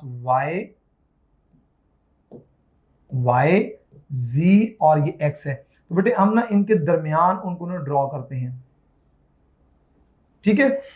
तो बेटे यहां पर ना आप ना किसी भी 2 एक्सिस को लेके ना, जैसे आप यहां पे ऐसा करो, जी एक्सिस को रिमूव कर दो, 3 डायमेंशन को रिमूव कर दो, तो बेटे यहां पे वाई एक्सिस और एक्स एक्सिस के अंदर क्या है कि नोड है, यहां पे इलेक्ट्रॉन एग्जिस्ट नहीं कर रहा।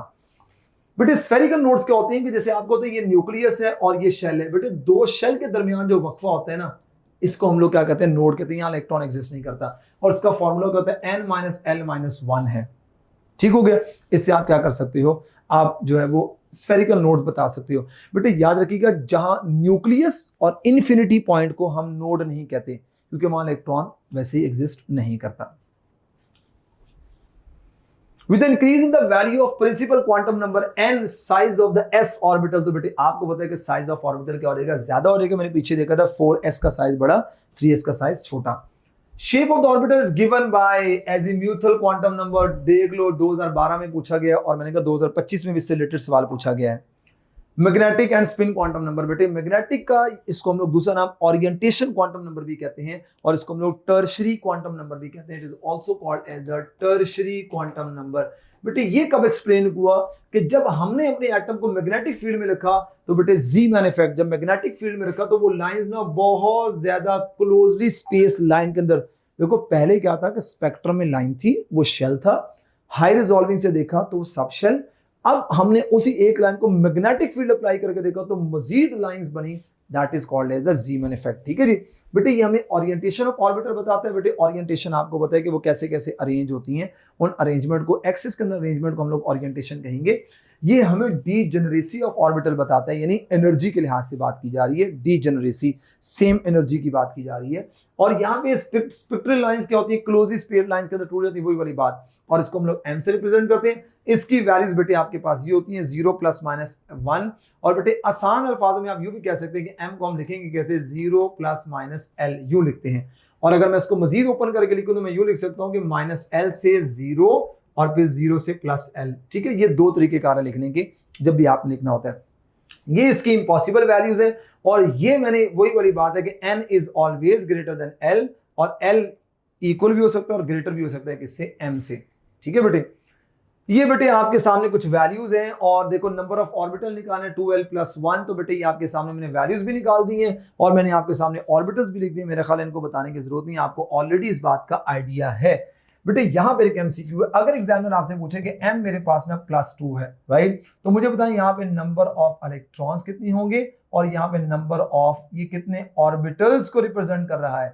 जो समझदार बच्चे होंगे वो बहुत जल्दी से इसका आंसर कर देंगे। भाई ए ऑप्शन में कहता हूं 2, बी ऑप्शन में आपसे कहता हूं 1, सी ऑप्शन में आपसे कहता हूं 3, डी ऑप्शन में आपसे कहता हूं 5। तो बेटे आपको पता है कि बेटे याद रखना, एक साइन के साथ एग्जामिनर जब भी वैल्यू देगा ना, एक साइन के साथ, चाहे प्लस है चाहे माइनस है, एक साइन के साथ वैल्यू दी जाए, इट इंडिकेट 1 ऑर्बिटल। तो बेटे फर्स्ट इसके लिए राइट आंसर है ये बीटा, 1 ऑर्बिटल को रिप्रेजेंट कर रहे हैं। और बेटे आपको तो एक ऑर्बिटल में मैक्सिमम कितने इलेक्ट्रॉन होते हैं, एक ऑर्बिटल में maximum 2 electron can accommodate. This is very very important, right बच्चों, भूलना नहीं है आप लोगों ने। और अगर एग्जामिनर कहता है कि मेरे पास m = +-2 है, तो आपको पता है +-2 को मैं लिखूंगा कैसे, मैंने आपको तरीका बताया। पहले आपने माइनस वाली वैल्यू, फिर 0, फिर प्लस वाली वैल्यूज, तो बेटे -2, -1, 0, +1 और +2 लिखना आप लोगों ने। Very interesting and very easy. अच्छा बेटे स्पिन क्वांटम नंबर, बेटे इसको गाउड-स्मिथ एंड अहलंबिक ने इसको प्रपोज किया और ये श्रोडिंगर ने इसको एक्सप्लेन नहीं किया। ये क्या बताती है, ये स्पिन या self rotation of electron in orbital. बेटे आपको पता है, अगर मैं स्पिन की बात करूं ना, ये मेरे पास न्यूक्लियस है, ये इलेक्ट्रॉन है, बेटे इलेक्ट्रॉन घूम रहे हैं। अब देखो ये यूं भी घूमता है, इसको हम कहते हैं सर्कुलर मोशन, और एक ये स्फेरिकल मोशन, इसका मतलब है अपनी एक्सिस पे भी घूम रहे हैं। जब इलेक्ट्रॉन क्या करता है, जब वो 2 मोशन करता है, सर्कुलर भी, यानी ये मैं आपके सामने अगर शेल ड्रॉ करता हूं, ये इलेक्ट्रॉन ये सर्कुलर मोशन भी करता है और बच्चों ये स्पिन मोशन भी करते हैं। तो जब ये स्पिन और सर्कुलर मोशन करता है ना, तो it act as a tiny magnet, ये टाइनी मैग्नेट बन जाता है। अब देखो ये अब ये इलेक्ट्रॉन टाइनी मैग्नेट कैसे बन गया बेटे, इसमें क्या हो गया, ये साउथ पोल ये नॉर्थ पोल बन गया, राइट। मैग्नेट के दो पोल्स होते हैं, दो पोल्स बन जाते हैं, ठीक है। अब बच्चों यहां पर ना ये जब ये दो पोल्स बन जाते हैं तो इसका मतलब टाइनी मैग्नेट के तौर पे एक्ट कर रहा होता है, जिसको हम लोग स्पिन या सेल्फ रोटेशन ऑफ इलेक्ट्रॉन कहते हैं। इससे हमें ना डायरेक्शन ऑफ स्पिन का भी आइडिया होता है, और डायरेक्शन ऑफ स्पिन के साथ साथ हम यहाँ पे टोटल स्पिन भी बता सकते हैं। तो हमें जो है ना स्पिन क्वांटम नंबर ये टोटल स्पिन भी बताता है, टोटल स्पिन। बेटे टोटल स्पिन जो है वो कैसे निकालते हैं, आप निकालते हैं नंबर ऑफ अनपेयर्ड इलेक्ट्रॉन को ना, नंबर ऑफ अनपेयर्ड इलेक्ट्रॉन को आप डिवाइड कर देते हो, 2 के ऊपर डिवाइड कर देते हो। फॉर एग्जांपल मैं आपसे कहता हूं इसको आप n कह लो, मैं कहता हूं n इज इक्वल टू 3, तो भाई टोटल स्पिन कितनी होगी, आप कहोगे sir 3/2 is the total spin, ठीक है। तो ये टोटल स्पिन भी बताता है। बेटे डायरेक्शन ऑफ स्पिन, अच्छा बेटे बहुत सारे लोगों का ये ख्याल होता है कि जो प्लस वाली स्पिन होती है ना ये एंटी क्लॉकवाइज होती है, और जो नेगेटिव वाली होती है क्लॉकवाइज होती है। अब केपीके में और पीटीबी में ये बात है, लेकिन बच्चों याद रखिएगा प्लस और minus doesn't tell us about anticlockwise और क्लॉकवाइज। हाँ, एक होती है अप स्पिन, पॉजिटिव साइन के साथ हम ना इसको हम कहते हैं अप स्पिन, ये हमारी अप होती है अप, और ये हमारी होती है डाउन स्पिन। बेटे ये ना पॉजिटिव और नेगेटिव साइन पता क्यों लगाया जाता है, ये बेसिकली पॉजिटिव नेगेटिव साइन ना पॉइंट को रिप्रेजेंट करते हैं। मिसाल के तौर पे एक फुटबॉल घुमाने वाला इस पॉइंट पे एक क्लॉकवाइज डायरेक्शन के अंदर घुमाएगा, फिर एक एंटी क्लॉकवाइज डायरेक्शन। तो बेसिकली ये जो चार्जेस होते हैं ना ये पॉइंट को रिप्रेजेंट करते हैं कि हमने अपने फुटबॉल को यहाँ पॉइंट किया, क्लॉकवाइज घुमाया, फिर किसकी घुमाया, एंटी क्लॉकवाइज। तो प्लस माइनस बेटे बिल्कुल क्लॉकवाइज एंटी क्लॉकवाइज को रिप्रेजेंट नहीं करते, basically it represent point of the direction of revolving electron, कि इलेक्ट्रॉन कैसे रिवॉल्व कर रहा है उसको बताने के लिए, ठीक है जी। और टोटल स्पिन वाली बात मैंने बता दी। ये डबलेट लाइन स्ट्रक्चर को एक्सप्लेन करता है। बेटे डबलेट लाइन स्ट्रक्चर क्या होता है कि जब इलेक्ट्रॉन ये दो मोशन कर रहा होता है ना, तो बेटे जब ये दो मोशन कर रहा होता है तो इससे क्या होता है कि जो हमारा इलेक्ट्रॉन है ना, हमारा इलेक्ट्रॉन आपको पता है जो हमारा शेल होता है वो शेल हमारा ना सब शेल के अंदर स्प्लिट हो जाता है। यानी यहाँ पे ना मैं एक हाइपोथेटिकल सब शेल ड्रॉ कर रहा हूं, ये हाइपोथेटिकल सब शेल ड्रॉ कर रहा हूं, इसको हम लोग कहते हैं डबलेट लाइन स्ट्रक्चर। क्या कहते हैं, डबलेट। जैसे आप लोगों ने बेटे यहां देखो, यहां बताता हूं, जब हमने इमेजिंग स्पेक्ट्रम पढ़ा इलेक्ट्रिक मेटल का तो हमने ऑब्जर्व किया हाई रिजॉल्विंग पावर स्पेक्ट्रोमीटर से ई spectral line consist of pair of space line doublet structure है। यानी स्पेस लाइन का मतलब ऐसे, यानी एक इलेक्ट्रॉन बच्चों, एक इलेक्ट्रॉन दो लाइंस कैसे शो कर रहा है। तो बेटे बेसिकली ये था कि हमारा वो जो इलेक्ट्रॉन है दो मोशन करने की वजह से वो क्या करते हैं, वो शेल से सब शेल के अंदर जंप करते हैं। जब वो शेल से सब शेल के अंदर जंप करता है तो बेटे क्या करते हैं, वो इमिशन करेगा, क्या करेगा, इमिशन ऑफ फोटोन करेगा, जिससे हमारे पास एक डबलेट लाइन स्ट्रक्चर जो है वो मिलता है। और ये जो सिंगल इलेक्ट्रॉन है बेटे ये क्लॉकवाइज या एंटी क्लॉकवाइज डायरेक्शन के अंदर भी रिवॉल्व करता है, जिसकी वजह से क्या होता है कि बेटे हमारे पास डबलेट लाइन स्ट्रक्चर बन रहा होता है। और इसको हम लोग एम या एस से रिप्रेजेंट करते हैं, इसकी वैल्यूज ये होती हैं। और बेटे ये डिस्कवरी की अगर बात की जाए तो डिस्कवरी ऑफ इलेक्ट्रॉन स्पिन किसने की, स्टर्न और गर्लाक एक्सपेरिमेंट। स्टर्न और गर्लाक एक्सपेरिमेंट ने क्या किया, इन्होंने एक फर्नेस लिया और उस फर्नेस के अंदर ना मैंने क्या ले लिया, सिल्वर को ले लिया। बेटे यहां हमने स्प्लिट निकाल दिया, इधर से ना सिल्वर के एटम निकलना शुरू हो गए। यहां हम लोगों ने ना मैग्नेटिक फील्ड लगा दी। जब हमने मैग्नेटिक फील्ड लगाई ना तो ये सारे के सारे मैग्नेटिक फील्ड की तरह ना ऐसे ऐसे यहाँ आगे हम लोगों ने एक जिंक सल्फाइड की प्लेट लगाई, तो ये सारे के सारे ऊपर या नीचे डिफ्लेक्ट करना स्टार्ट हो गया एटम, ये स्ट्रेट मूव नहीं किए। तो बेटे उसको ये पता चला कि जो हमारे एटम होते हैं ये टाइनी मैग्नेट के तौर पे बिहेव करें, जिसकी वजह से ऊपर और नीचे इन्होंने मूव किया। ना बेटे ये सारे के सारे आप लोगों ने क्या देखे, क्वांटम नंबर्स देखे, और मैंने आपसे क्वांटम नंबर को डिस्कस किया। ओके बेटे हमने ना पीछे देखा कि हमने टॉपिक पढ़ा, आइए जल्दी से इसके एमसीक्यू देख लेते हैं। Which of the following quantum number is wave Schrodinger equation. बेटे कौन सा इसमें से क्वांटम नंबर है, देखो 2023 की एग्जैक्ट स्टेटमेंट आई हुई है ना। तो बेटे इसमें से बेसिकली पूछा ही गया था कि कौन सा श्रोडिंगर वेव इक्वेशन का इक्वेशन से ड्राइव नहीं होता। तो बेटे आपने याद रखना है, आपको पता है स्पिन क्वांटम नंबर इसका राइट आंसर था। जैसी स्टेटमेंट थी मैंने वैसे ला के दी है ताकि आपको भी आइडिया हो कि नम्स की कुछ स्टेटमेंट के अंदर मिस्टेक्स भी होती हैं। अच्छा बेटे इसके अलावा एक इंपॉर्टेंट पॉइंट ये है, अगर एग्जामिनर आपसे पूछे ए ऑप्शन मेरे पास क्या है, मैं एक एमसीक्यू बनाता हूं आपके पास, n is equal to 4, l is equal to 4 और m is equal to 0, s is equal to plus 1/2, right. B option n is equal to 4, l is equal to 0, m is equal to -1 और ये आपके पास आ जाएगा s is equal to plus 1/2।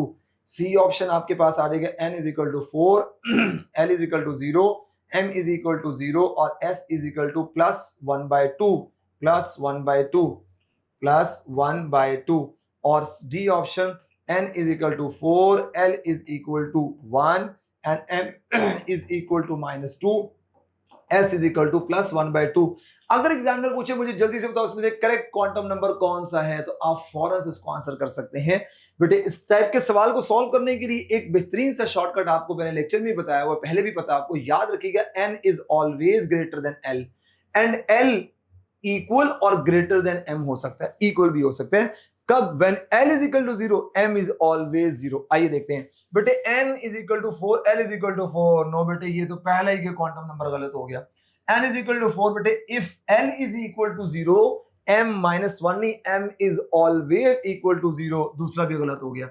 n is equal to 4 l is equal to 0 m is equal to 0। Yes बेटे, और अगर आपको स्पिन क्वांटम नंबर की एक स्पिन दी जाए तो बेटे ये बेसिकली है इंडिकेट करती है 1 इलेक्ट्रॉन को इंडिकेट करती है।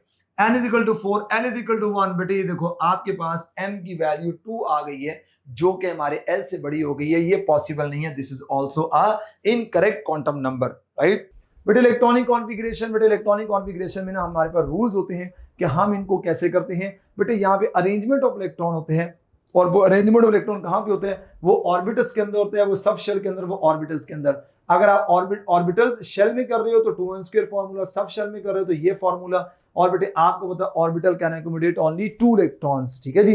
अब बेटे यहाँ पे इलेक्ट्रॉनिक कॉन्फ़िगरेशन के कुछ रूल्स होते हैं, ऑफ बो, पॉली, हुंड्स और n+l रूल होता है, ठीक है। अब बेटे ये आपके सामने ऑफ बो प्रिंसिपल को आप देख सकते हैं, और यहाँ पे ऑफ बो प्रिंसिपल क्या होता है बेटे? ऑफ बो wasn't any scientist, this is very important.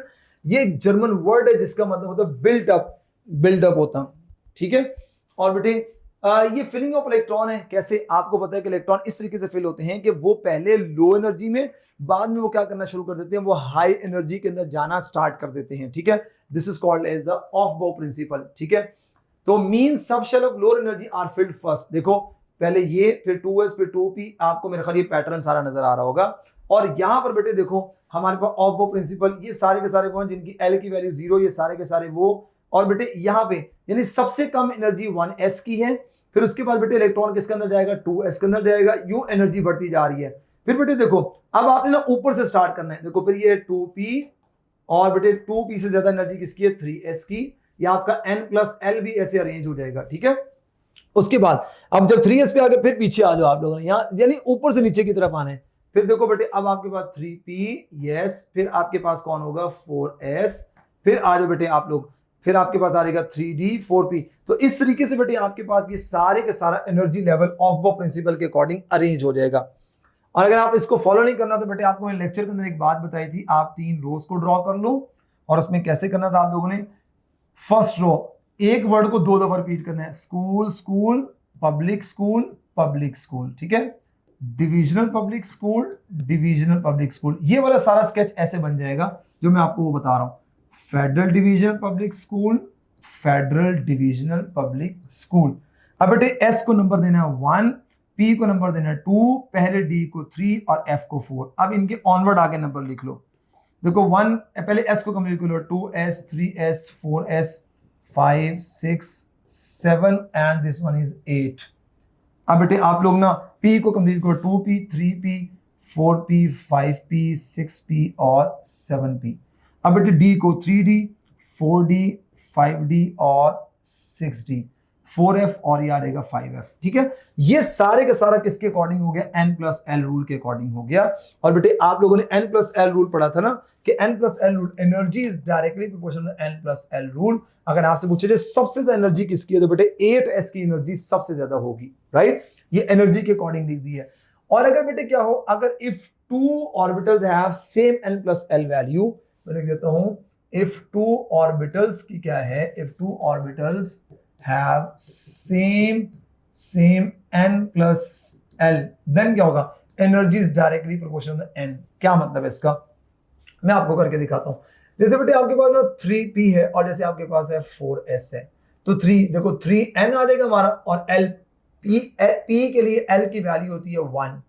Answer क्या आ गया? 4 आपके पास आ गया। 4s, 4 प्लस s के लिए n की वैल्यू 0, आंसर आ गया 4। अब दोनों की n+l सेम है। मुझे ये बताओ बेटे मुझे किसको पिक करना है, किसकी एनर्जी ज्यादा होगी बेटे, 4s की एनर्जी ज्यादा होगी क्योंकि इसका n बड़ा है। ठीक है, एक बात बेटे, ऑफ वो प्रिंसिपल से कौन से एलिमेंट वायलेट करते हैं, तो बेटे आप कहोगे वायलेशन, वायलेशन कौन शो करते हैं ऑफ वो प्रिंसिपल से, वायलेशन जो शो करते हैं वो बेटे सबसे पहले हमारा जो है ना वो कार्बन भी वायलेशन शो कर रहा होता है। बेटे यहां पर आपके पास आ जाएगा सॉरी ये लेंथनम आ गया, आपके पास जो है ना वो सिल्वर आ गया, आपके पास जो है वो गोल्ड आ गया, सिल्वर आ गया, गोल्ड आ गया, आपके पास जो है ना वो मोलिब्डेनम आ गया, कॉपर आ गया, और आपके पास क्रोमियम आ गया, और भी बहुत से एलिमेंट्स हैं। These are the element that show violation from the Aufbau principle. ये क्या करते हैं, ये अपने लो एनर्जी ऑर्बिटल को छोड़ के हाई में चले जाते हैं, is to gain the stability. बेटे पॉली एक्सक्लूजन प्रिंसिपल बेटे बहुत सिंपल है कि ये क्या कहता है कि एक ऑर्बिटल में दो इलेक्ट्रॉन कैसे रहते हैं विद द ऑपोजिट स्पिन, ये क्लॉकवाइज है, दूसरा क्या होगा एंटी क्लॉकवाइज होगा। बेटे जब ये इलेक्ट्रॉन एक ही ऑर्बिटल के अंदर पेयर्ड होते हैं तो उनके दरमियान रिपल्शन भी बहुत ज्यादा होती है, जिसको स्पिन पेयर रिपल्शन कहते हैं। अगर रिपल्शन कम हो तो इनके दरमियान अट्रैक्शन मैग्नेटिक फील्ड बढ़ जाती है, क्योंकि दोनों इलेक्ट्रॉन टाइनी मैग्नेट के तौर पर एक्ट कर रहे होते हैं और जिसकी वजह से एक दूसरे को अट्रैक्ट कर रहे होते हैं। बेटे एक ऑर्बिटल में मैक्सिमम कितने इलेक्ट्रॉन एग्जिस्ट कर सकते हैं, दो इलेक्ट्रॉन एग्जिस्ट कर सकते हैं। ये दो पॉइंट बड़े इंपॉर्टेंट है, कहता है all electron of same atom may have 1, 2 or 3 same quantum number but all electrons can't have same 4 quantum number। बेटे हीलियम की बात की जाए तो ये 1s2 होता है, इसके लिए क्वांटम नंबर लिखो n यहाँ 1 है, l यहाँ पे s के लिए l की वैल्यू 0 है, एक इलेक्ट्रॉन के लिए पहले मैं लिख रहा हूं, ठीक है 1s2 है ना, तो ये फॉर 1 इलेक्ट्रॉन के लिखूंगा। अब बेटे अगर l 0 है तो बेटे याद रखिएगा m इज ऑलवेज 0, बिकॉज आप लोगों ने पढ़ा था कि m is equal to 0 plus minus l पढ़ा था आप लोगों ने। और बेटे यहाँ स्पिन आप एक इलेक्ट्रॉन की स्पिन 1/2 लगाओगे। अब बेटे एक ही एलिमेंट का दूसरे इलेक्ट्रॉन की बात की जाए तो n is equal to 1, l बेटे 0 होगा, m इज इक्वल टू 0, लेकिन बेटे स्पिन क्या होगी -1/2। देखो तीन क्वांटम नंबर सेम है, चौथा सेम नहीं हुआ। लेकिन दो डिफरेंट एटम के क्या होंगे बेटे, चारों क्वांटम नंबर क्या हो सकते हैं, सेम हो सकते हैं। ठीक हो गया। आप क्या करो बेटे, आप हाइड्रोजन की बात कर लो, और हाइड्रोजन के लिए अगर आप क्वांटम नंबर लिखो, जैसे यही सेम क्वांटम नंबर उसके लिए होंगे ना 1 है, तो बेटे देखो n1 l0 m0 और s क्या होगा +1/2। बेटे हुन्स रूल जो है ना ये हमें डीजेनरेसी के बारे में बताता है, और ये कहता है कि this rule is equal applied to degenerate orbital, atomic hybrid या आपके पास molecular orbital, atomic orbital 1s 2s 3s को कहा जाता है, hybrid orbital sp2 sp3 sp। बेटे मॉलिक्यूलर ऑर्बिटल वो आप लोगों ने मेरे ख्याल ये आपके एमडी कैट का पार्ट नहीं होता, लेकिन आपने फर्स्ट में मॉलिक्यूलर ऑर्बिटल थ्योरी पढ़ी होगी, और वो मॉलिक्यूलर ऑर्बिटल थ्योरी आप लोगों को शायद आइडिया हो, जिसमें ना एंटी बॉन्डिंग मॉलिक्यूलर ऑर्बिटल और बॉन्डिंग मॉलिक्यूलर ऑर्बिटल्स बनते थे, उनके हवाले से बात कर रहा है। ठीक है, और ये कहते हैं two electron degenerate orbital will prefer to remain unpaired with the same spin. Same spin के साथ आपने इनको क्या करना होता है, लगाना होता है, क्योंकि जितनी सेम स्पिन के साथ आप अनपेयर्ड फिल करते हैं ना तो वो उतने कंफर्टेबल होते हैं, उनकी स्टेबिलिटी ज्यादा होती है। और ज्यादा स्टेबिलिटी की वजह क्या होती है, क्योंकि इलेक्ट्रॉन क्या कर रहे होते हैं, इलेक्ट्रॉन अपने आप को एक्सचेंज कर रहे होते हैं। देखो ये यहां एक्सचेंज होगा, ये यहां भी एक्सचेंज हो सकता है, ज्यादा एनर्जी रिलीज करेगा। इसको कहते हैं एन एक्सचेंज एनर्जी सिस्टम। जितना ज्यादा एक्सचेंज होगा उतनी एनर्जी रिलीज करेगा, और उससे क्या होगा बेटे, उससे एटम की स्टेबिलिटी बढ़ेगी। Electrons are arranged to give maximum number of unpaired electron with parallel same spin. ठीक है जी, और ये बेटे हमें क्या एक्सप्लेन करता है, वैलेंसी ऑफ एटम एक्सप्लेन करता है, एक्सेप्ट कार्बन। बेटे कार्बन जो है ना वो हमारे इसके अकॉर्डिंग नहीं फिल होता, कार्बन हाइब्रिडाइजेशन की वजह से टेट्रावेलेंट होता है, हुन्स रूल की वजह से टेट्रावेलेंट नहीं होता। लेकिन अगर आप ऑक्सीजन की बात करते हैं तो बेटे ऑक्सीजन की 1s2 2s2 और ये 2px 2py और 2pz। अब बेटे यहां पे ना इस डीजेनरेट ऑर्बिटल में 4 इलेक्ट्रॉन लगाने, कैसे लगाने हैं हुन्स के मुताबिक, आपने सबसे पहले इनको कैसे फिल करना है, ऐसे अनपेयर्ड, और चौथा इलेक्ट्रॉन ये पेयर्ड लगा दो। ये 2 अनपेयर्ड बच गए, अगर 2 अनपेयर्ड बच गए तो it tells us about the valencies 2। ये हमें मैग्नेटिक प्रॉपर्टीज ही बताता है कि अगर बेटे अनपेयर्ड इलेक्ट्रॉन तो पैरामैग्नेटिक है, अगर अनपेयर्ड इलेक्ट्रॉन नहीं तो वो क्या होगा, डायमैग्नेटिक होगा। अब बच्चों यहां पर ना अगर मैं आपसे क्वेश्चन करूं, ये जरा देखिएगा आपके सामने ना, आपने मुझे बताना है कहां पे। अब हम सारी इलेक्ट्रॉनिक कॉन्फ़िगरेशन को समराइज करते हैं। बेटे ये आपके पास हो जाएगा, मैं आपके सामने ड्रॉ कर रहा हूं, आप लोगों ने देखते रहना इसको। ठीक है जी,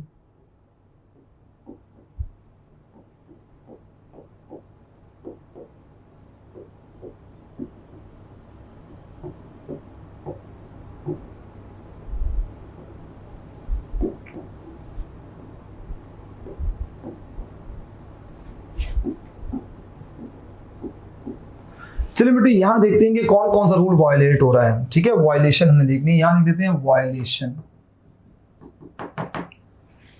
चलिए बेटे ये अब आपके पास ना, आप इसको कह लो 1s है और ये 2px 2py और ये 2pz है। बेटे 1s फिल हो गया। अब बेटे आपको होता आगे यहां पर डी जनरेट ऑर्बिटल था और एक ही ऑर्बिटल में 2 इलेक्ट्रॉन आगे डी जनरेट ऑर्बिटल आ गए, तो इसका मतलब ये है कि आपने इलेक्ट्रॉन अनपेयर्ड लगाने हैं। ये कौन सा रूल वायलेट हुआ? होन्स रूल वायलेट हुआ। बेटे यहां भी कौन सा है? देखो लो एनर्जी को छोड़ के वो इलेक्ट्रॉन कहां पे चले गए? हाई में चले गए। कौन सा रूल वायलेट हुआ? Of bound.